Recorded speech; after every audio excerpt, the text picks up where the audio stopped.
It is the Mosley show, and much of America taking the day off. Not the Mosley show. We have demanded time, and we are going to be with you. They're closing down the doors on us on Christmas Eve, so we will be off for a couple of days, but we'll come rolling back first of the year, or not even first of the year, before that, and be able to react to all the things that happened over the weekend. And of course, we'll all gather around the tree.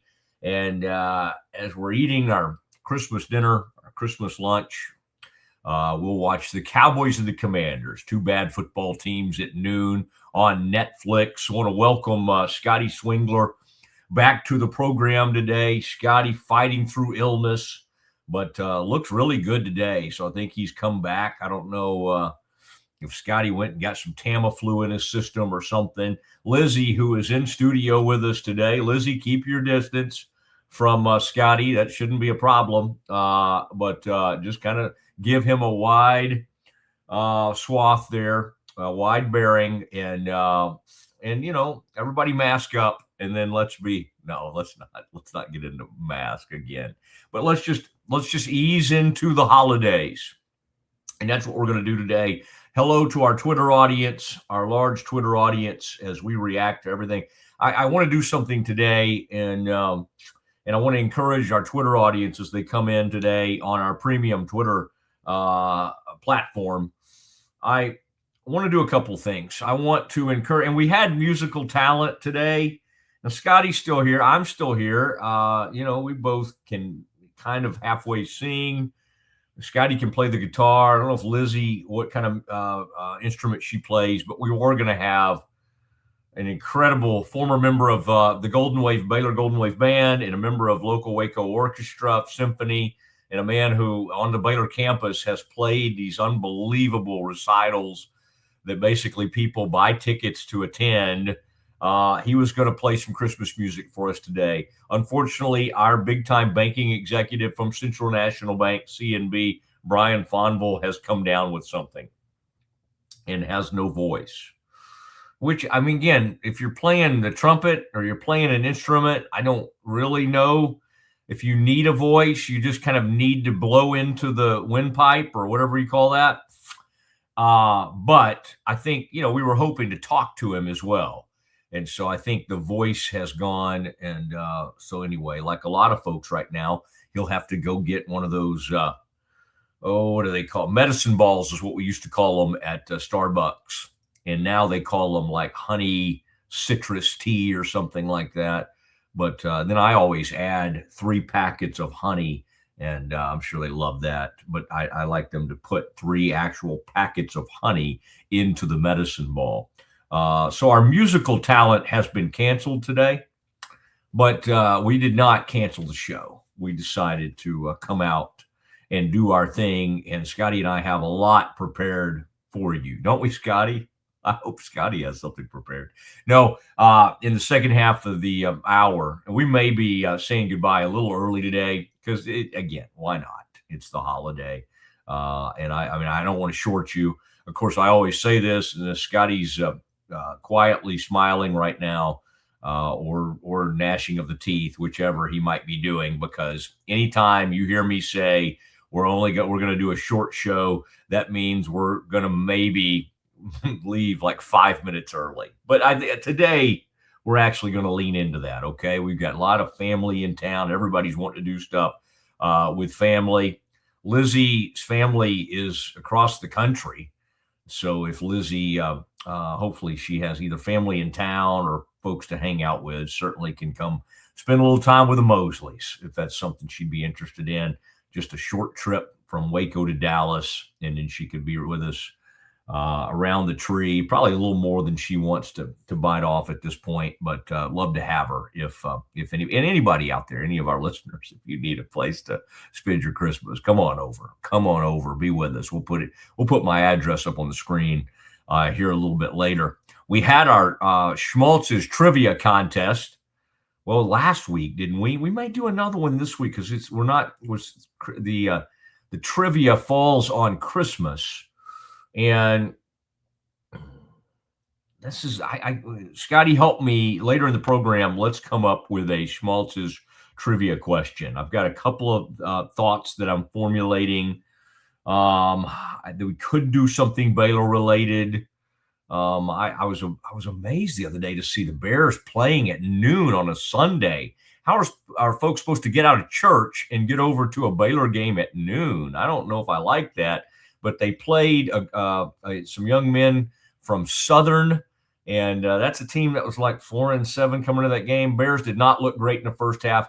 They blew Southern off the court in the second half, and I'm ready to see. Scotty, let's be on our toes today. In fact, I've been waiting to see. I want to see Baylor's new center.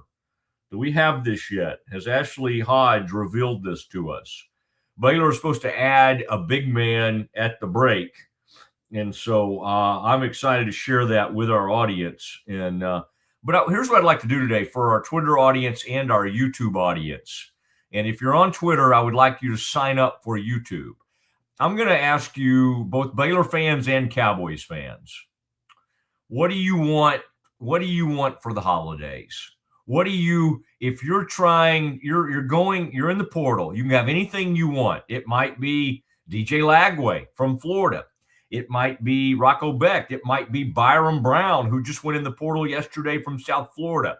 What quarterback do you want? This is kind of like a what you want for Christmas type moment. And then you can kind of be even more specific, like what position group do you want? What are you looking for in the portal? Now, that's for Baylor fans. For Cowboys fans, in the draft, the upcoming draft, in free agency, what are you wanting? I know what you should want. You should want a linebacker. You should want an edge rusher or two. You should want another cornerback, probably one to replace Trayvon Diggs. You should want another safety, as the safeties continue to get hurt at all times on this team. Malik Hooker, nice player, not really available. The availability is a big part of this, and the Cowboys have some players right now that don't seem available to them that much. An angry former Cowboy scout and coach called me earlier today, and he wanted to know why people weren't being held accountable today for Nahshon Wright, who, if you haven't noticed, went over to, I believe, the Chicago Bears. Cowboys drafted him. He made the Pro Bowl with another team, and the Cowboys desperately need people at cornerback and in the secondary. And this guy was allowed to leave, and he has made the Pro Bowl for the Chicago Bears. Cowboys had like 5 players make the Pro Bowl, believe it or not. Quinnen Williams was one of them. I believe George Pickens made the Pro Bowl. I think Dak is on there. And I was trying to remember who else from this Cowboys team that made it. Tyler Smith on the Pro Bowl team for the Cowboys. And let's see real quick. I wanted to give you the five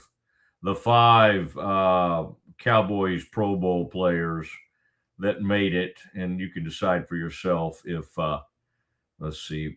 Here we go.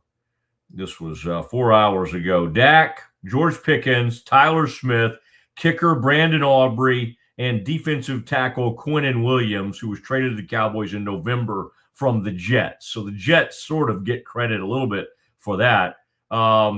Smith and Aubrey now have made the Pro Bowl 3 years in a row. Aubrey's the first kicker in franchise history to make 3 straight Pro Bowls. The NFL record, by the way, is 5 straight. Okay, I like this, Scotty. Let's just write, since it's a holiday show, let's just put this up here. Let's put our Schmaltz's trivia question up at the top. All right. This is Trivia Thursday, but Thursday's Christmas, and we're actually taking Christmas off against our better judgment. I was willing to work right through Christmas. We've been asked not to. Oh, my gosh, Scotty, look real quick on that graphic that you so beautifully did. I don't know are they open today? How great would that be, Scotty? We end the show early, and then you just kind of walk right across the street over there, right over there to like Franklin and 5th, and you get one of those sandwiches. Look at the sourdough. Look at the bread. I hope Lizzie just finished up with Baylor. And I hope Baylor kids understand what Schmaltz's is. I knew it when I was a Baylor student, but it was mainly because I think my dad or somebody had told me about it. And I just hope Lizzie understands the greatness, what those sandwiches, what's in them, the meat, the fixings, the bread. There's just a perfection to it. Thank you, Schmaltz's.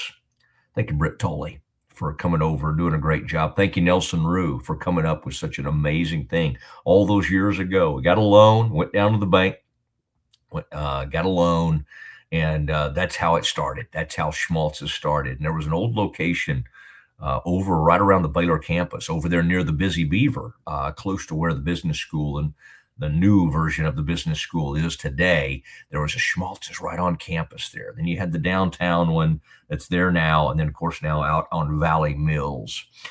Here is the trivia question. The NFL record for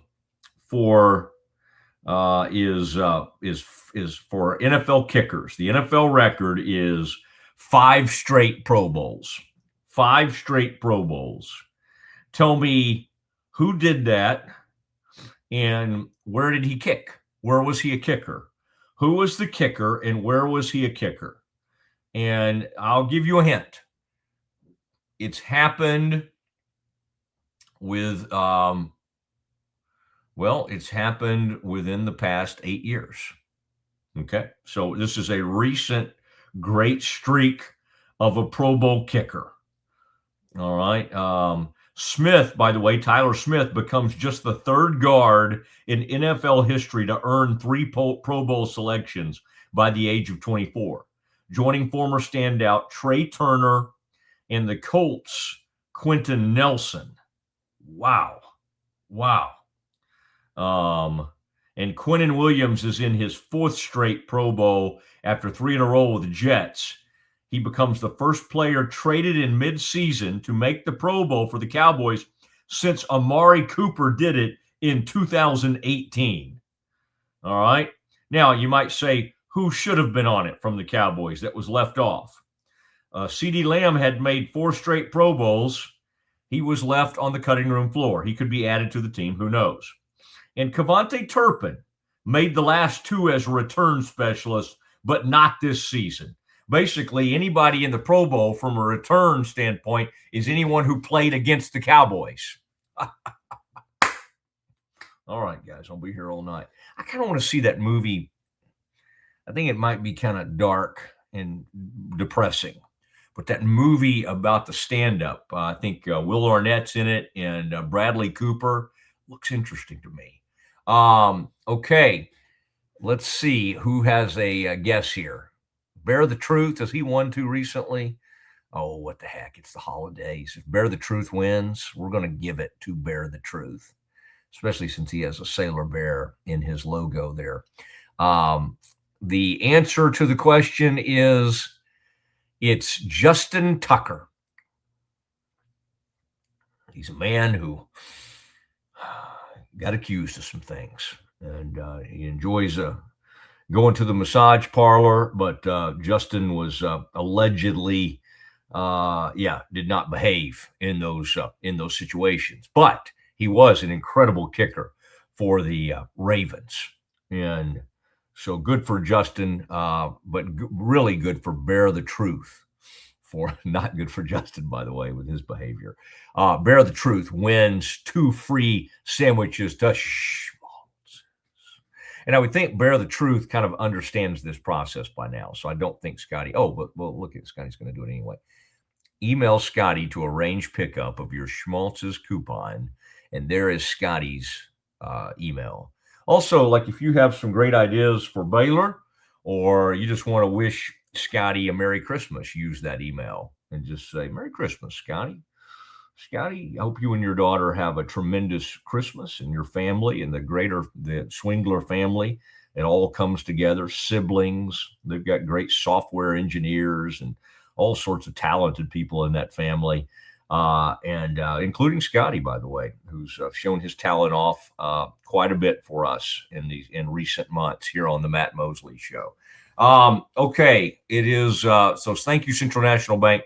Thank you, Ascension Providence. And I did want to share something with you guys, some little bit of breaking portal news. Scotty, let's do what we know what to do.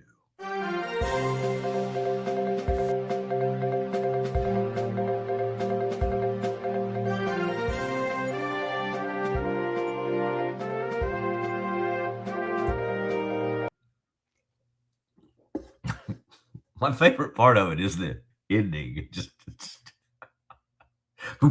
very, very abrupt. Scotty, I think today maybe, I don't know how hard it is to find again. I can find it again if you need me to, but we may at some point in the show need to return to the Clandy Man, okay? Because this involves him. This involves Joe Clanderman. And today we're going to do Christmas music, though. That's not really Christmas music. I had to go as a Christmas song the other night to a Christmas party. I don't think I shared this. I might have shared that I had to go to a party, but and it was it was a nice party. If Dacus is watching, she does a great job on her parties, really fun parties. But I went, we were supposed to be dress as our favorite Christmas song. And I gave up. I thought about it for a second. I was watching the CFP. I watched the first half, and I was just like, I'm sorry. I'll go and I'll run by and I'm going to say hi. And very nice people at this party. Great. The bartender was nice. The spread, the food was great. I don't really partake in the drinks, but they had all kinds of stuff out there. They were making Christmas old fashions and all that kind of stuff. And it was a very fun, festive night. But my wife went as Bieber on his Rumpa Pum Pum. Scotty, have you ever learned the rap? I wonder if Lizzie knows it. Do you know in the Justin Bieber rap, the Little Drummer Boy version that Bieber does? Scotty, did you ever learn the rap to that? It just sounds like something you would have done. Absolutely, unequivocally, no. Dang it. I'm worried about the Wi-Fi there in the Rogue Studios, or it could be the Mosley Wi-Fi. And just every time I've seen Scotty today on screen, it's a hazy situation. All right. It's not what I need to see. I need to see clean, sharp, good contrast. I don't know what's going on there at the studios. Okay. But anyway, could be mine. I'll do some stuff. I'll probably need to ramp some things up around here. All right, Scotty, you played the breaking news for this very reason. Kansas State starting defensive tackle Malcolm Alcorn Crowder plans to enter the portal. His reps, these people have like 3 reps. They got 3 agents. These kids are this guy had like 2 sacks in his career at K-State, but he needs 3 agents. Even NFL players just have 1. But this, according to Matt, Dave Shoemate, and 3 Sports, tells Matt Zenitz and me. This is Chris Hummer. Chris Hummer has been a big guest of mine over the years. Matt Zenitz is a guy that's going to start coming on with us, and I like some of his work. He wants to wait till the end of the portal. It's like, Matt, we need you during the portal. We can't wait till mid-January.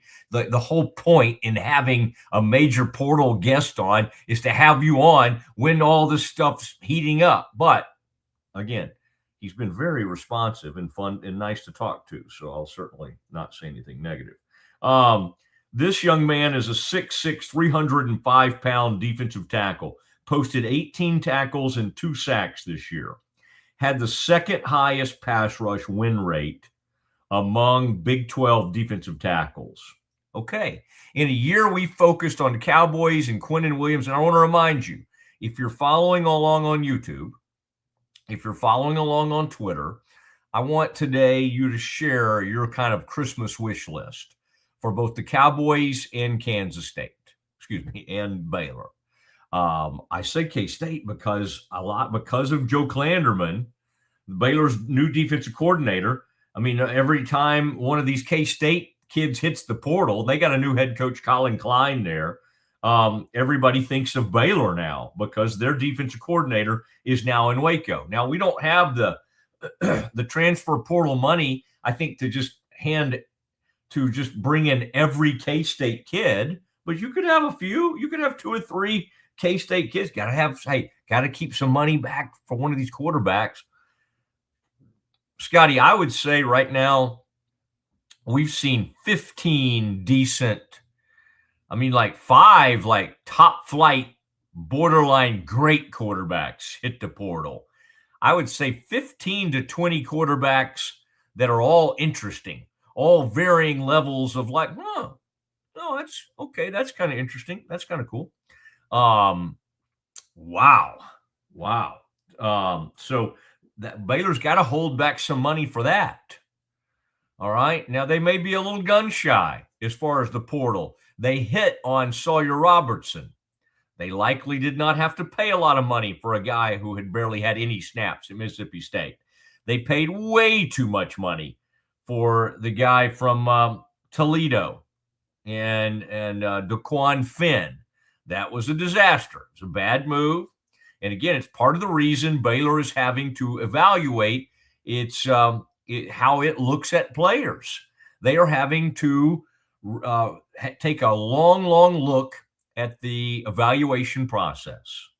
And it's by the way, it shouldn't be, yes, you need to examine what you're doing, but the only really what you need to do is go, okay, who's great at this? Who's great in the portal? Well, Texas Tech, Indiana. And you might go, well, my gosh, they have all the money in the world.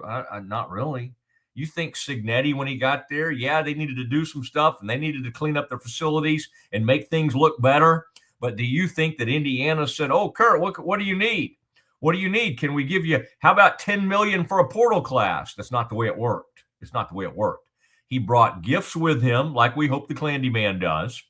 And then they were strategic in who they went after. And by the way, Texas Tech, yes, they spent a good amount of money on the portal, but let me remind you, the greatest player on their team, Jacob Rodriguez, the linebacker, was a quarterback somewhere not playing about 3 years ago when he arrived on the Tech campus. That was the early days of the portal, and they went and got a kid from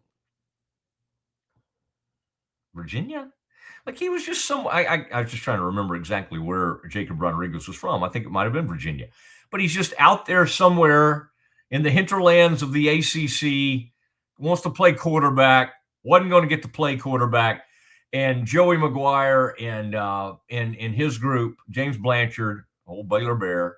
By the way, Blanchard, we love you, man, but don't be taking shots at Waco, acting like how much better Lubbock is than Waco. Everybody knows that's not true. So it's fine. We're happy for your success, but to be out there taking pokes at Waco and how much better Lubbock is than Waco, nobody believes that. Even my great friends who are Texas Tech people, they don't think Lubbock is a more fun place to hang out than Waco. So don't be, brag on yourself. Brag on all the incredible things that you do, that you're in the Orange Bowl, that you put an incredible roster together, that you know how to spend all that money wisely. Those are all fair. Those are all completely fair. But to be taken, that's beneath you, to be taking pokes at, Waco stinks. Give me a break, Blanchard.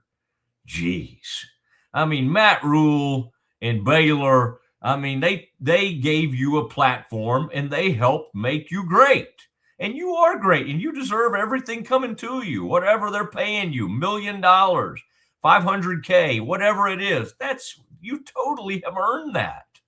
But don't be on the way out, kicking people while they're down. Waco stinks. Give me a break, Blanchard. All right. You loved it. You loved it when everybody, when you were learning your trade and getting to be at a getting to be at a great program that helped build you. But yeah, let's rip Waco now. Guess who Tech didn't play this year? They didn't play the fighting Baylor Bears. Oh, you think they would have beaten Baylor? Oh, maybe so. Maybe so. All right, so that is the breaking news. We got another K-State player, Malcolm Alcorn Crowder, who has entered the portal from K-State. That is the latest from Chris Hummer and his group. Now, Scotty, by the way, and I'm trying to pace Scotty because I want him to do a really strong Campus Confidential before we go to Christmas break. And I want his voice to be there. I want him to feel right. He's been sick. He's had the flu. If it were the Christmas flu, which is what people get when they want to miss time, he would have not worked yesterday. He would have not been in there today. And so Scotty he has done everything he's supposed to do. And I am, for one, very appreciative of that. All right. And we appreciate him at Rogue Media Network, or I do. Okay. The one more portal thing that I found interesting. Oklahoma offensive lineman Jacob Sexton plans to enter the portal, Pete Nakos reports. Sexton was a 4-star in the 2022 class. I get worried about those kind of players who I'm like, wait, well, how many snaps? How many years did he start? Did he play? I'm whatever Joey McGuire told us recently, that's my new mantra. Production over projection. Whatever he said that day, I want production. And I don't care, hey, if it's at North Dakota State, if it's in Incarnate Word, if it's at South Dakota State, that's okay. That's okay. If it's at dang Trinity, if it's down the road at Mary Hardin Baylor, I'm okay with taking players at lower levels of college football. Okay, probably don't want to load up on Division III players. All right, I'm a little bit joking about that. But FCS, Division II, if you get great production and you project this player to be able to play at the D1 level, at the FBS Power 4 level, let's go. Let's go. As down as the Bears are right now, and make no mistake, this is some kind of lame duck, weird transition year, new AD. He's assessing all of us. He's over there right now evaluating the Mosley show. Now, I don't report to Doug McNamee, but he is. He's probably like, I wonder what Mosley's doing over there. I wonder how Mosley could is there anything Mosley could do that would be helpful to Baylor? Well, yeah, only every day of my life. But anyway, the only thing I do that's helpful is we do get great Baylor guests on, and whether it's Nikki and Scott, and we had Joe Klanderman on. And when those interviews get like hundreds of thousands of views, that's good for Baylor. Okay. That should be a reminder. Hey, let's not try to put everything behind this pay site that people aren't really going to. All right.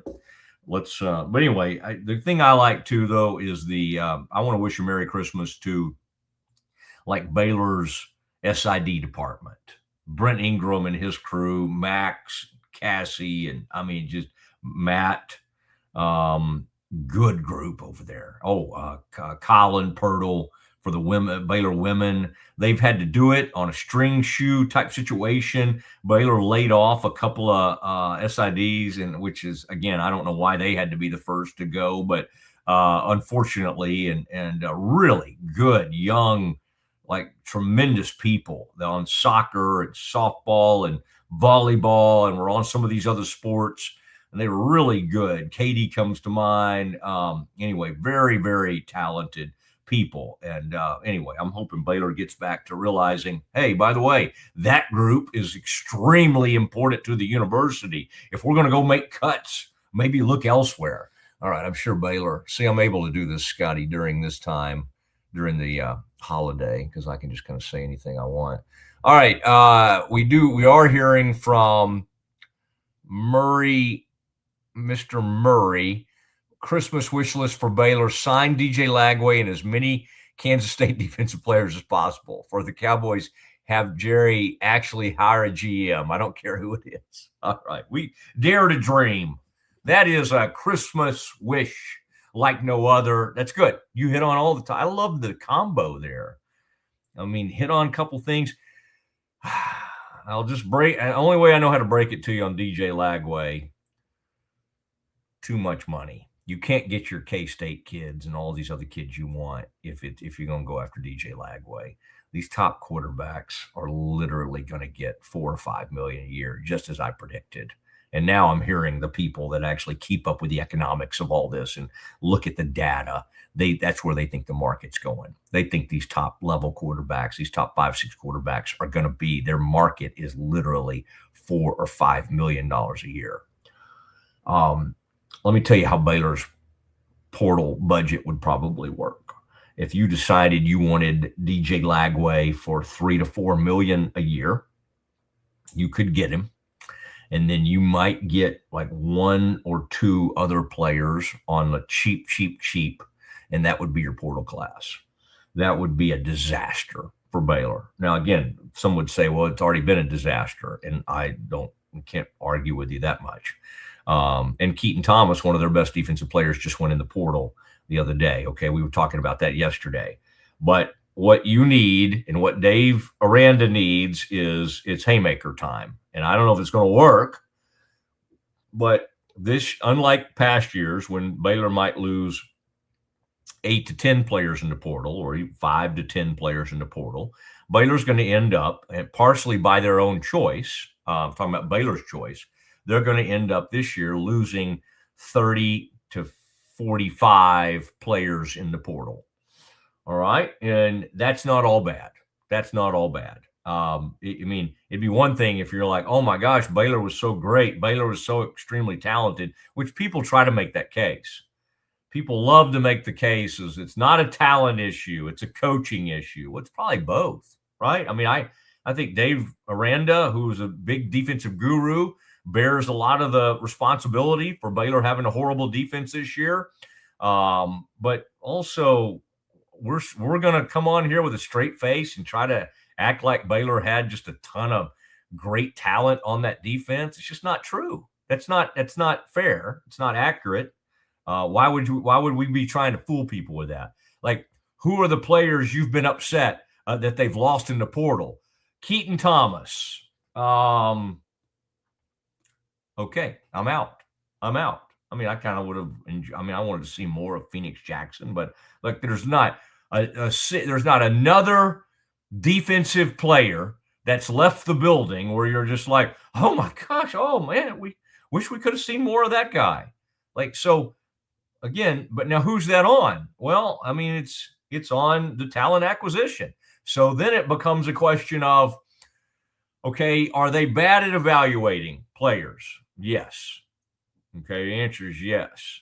Do they not have maybe as much NIL budget as other schools? The answer to that is yes. So you got double whammy.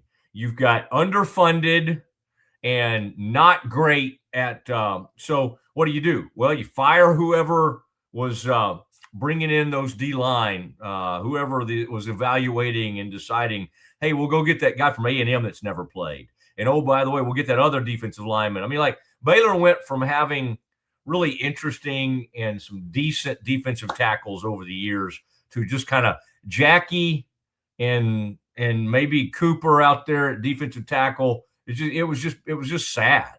It was really sad with what they were lining up with. Now, there were young guys that I was interested in seeing more of, like Caleb Burns. But even those guys, it's not like I can rip off, like, look at these great young players. None of those guys really, if you think about it, stepped forward and were that great. I mean, there were some defense. Like, there was one guy I was kind of interested to see more of at cornerback, that Williford. Now, he got burned some, but he kind of fought his way onto the field, and that's a kid that you could develop with and grow with. But this staff deserves a lot of criticism. It's received a lot of criticism, but one of the other criticisms is just the lack of development.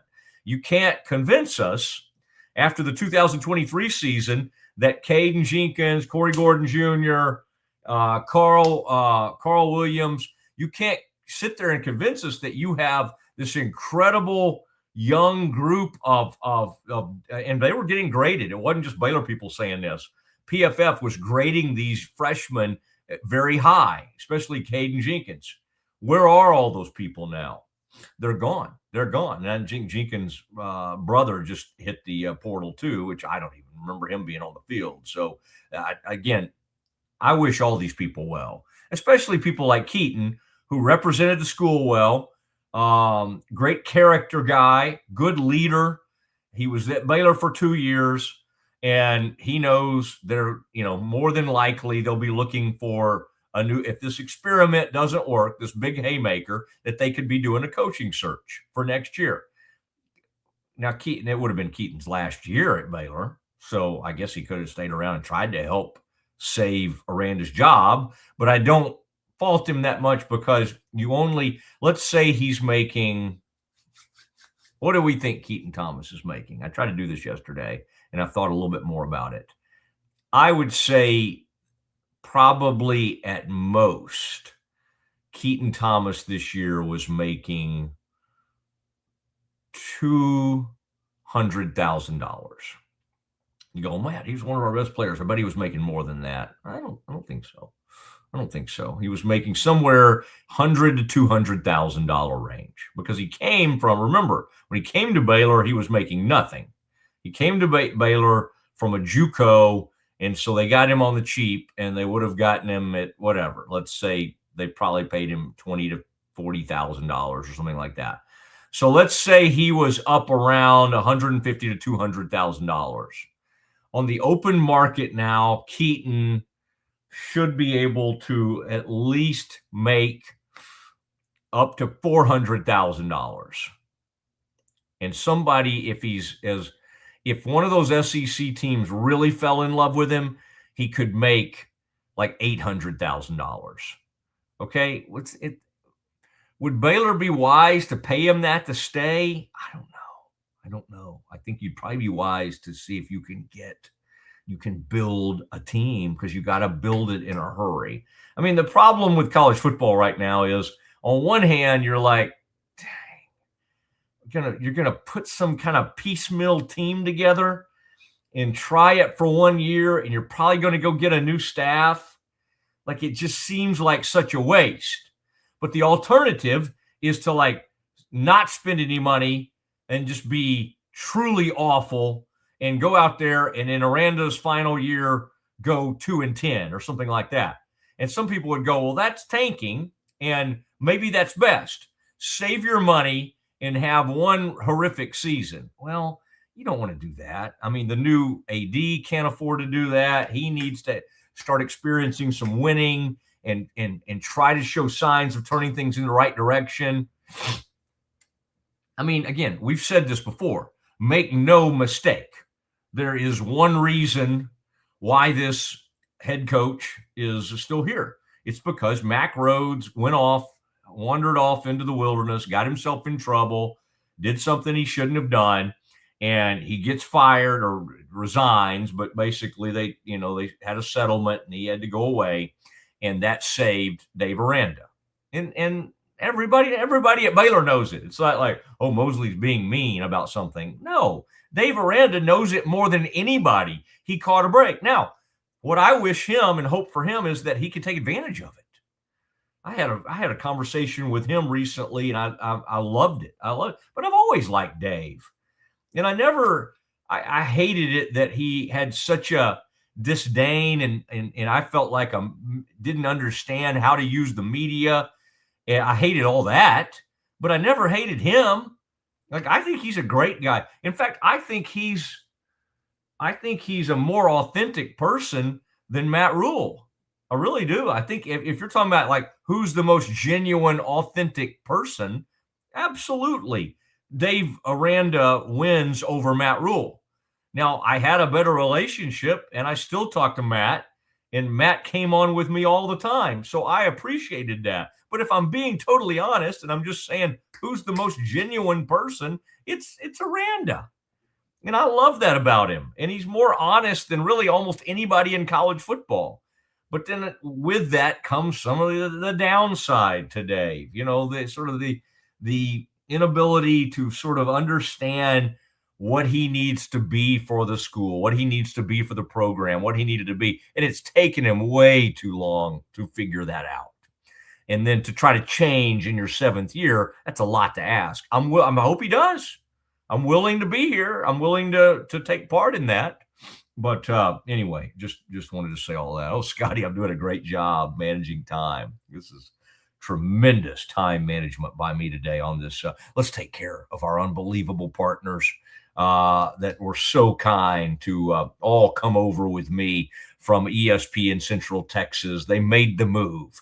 Scotty's been great with them. Scotty's had dealings and conversations with every doctor that's ever served at Ascension Providence. In fact, Scotty, depending on what Scotty's medical plan is, I hope Ascension Providence recognizes that and says, Scotty, come to any of us because you've been incredible for us. What a great partner they've been. Scotty, let's do some. We'll end the whole Mosley show today with some major Campus Confidential, and I want you to get heavily involved. Scotty will lead that. We'll do that next.